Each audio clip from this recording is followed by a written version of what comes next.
If you want to learn to play notes by ear, you can learn to, but don't follow the common advice. Intervals are not the solution.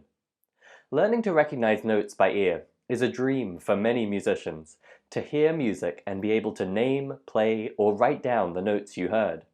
This isn't magic, it's a learnable skill, and it doesn't take an innate gift like perfect pitch. You can develop what's called your relative pitch using simple, proven exercises. The most well-known approach uses what's called intervals, training your ear to recognize the different distances between pitches, such as a major third or a perfect fifth.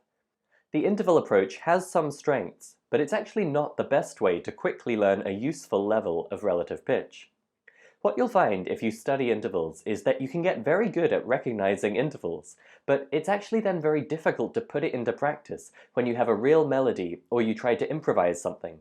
Your brain just can't think through and process each of the intervals fast enough. And what's worse, as soon as you hit an interval you don't recognize, you lose your ability to name every note that follows. You're lost.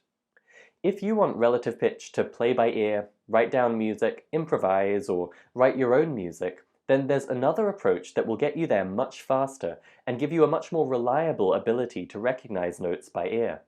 It's called solfa, and you might have come across it as the do-re-mi system for naming notes. I should mention this isn't the same as the solfege system used in some European countries, where do is always the note C and re is always the same as D, and so on. We're talking about what's called movable do solfa. It sometimes gets called solfege, like the European fixed do system, which is where it can get confusing. So I'll be super clear. With movable do solfa, we call the first note of the scale do, whether that note is C, D, E, G sharp, E flat, whatever it is. Okay, so what does that have to do with relative pitch? Well, adopting this mental model for thinking about note pitches produces almost magical results in your ability to identify notes by ear. That's because solfa actually matches how your ear already understands music. Our ears tune in to the relative pitch distances between notes and the tonic, that first note of the scale, not the absolute pitches of notes. This must be true because otherwise if the DJ on the radio sped up a song and all the pitches went up a bit, you'd hear it as a completely different song. In fact, we don't even notice because our ears are tuned into the relative differences in pitch, and those haven't changed.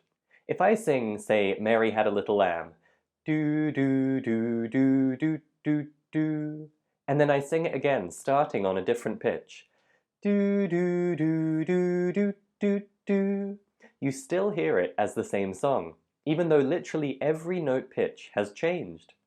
So that's how our ear already interprets the music we hear. That means that if your mental model matches up with that, you don't need to start from scratch to develop your relative pitch skills.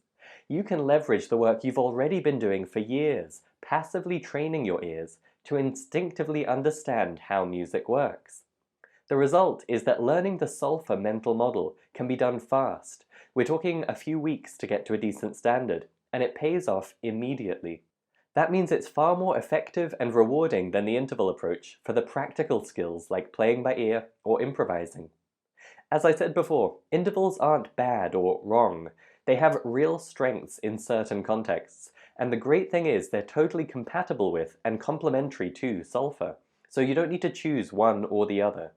But if you want to learn relative pitch and name and play notes easily by ear, adopt solfa as your mental model, and you'll be able to take advantage of the existing ear skills you didn't even know you had, and go far, fast. That's one example of a mental model that you can put in place to quickly find new freedom in music. Learn more in the rest of this Musicality Unleashed series. Hi, my name's Christopher, I'm the founder of Musically, and I want to help you unleash your musicality. Over the last 10 years, we've helped over 1 million people to tap into their inner natural musician, and I've personally spoken with over 100 of the world's leading musicality experts. Now I'm sharing the pivotal insights and mindset shifts that we've learned are essential for you to remove the blocks that have been holding you back. This is Musicality Unleashed. To get full access to the entire video series, plus a handy musical mindset cheat sheet to help you put it all into practice, visit musicalityunleashed.com or click the link beside this video.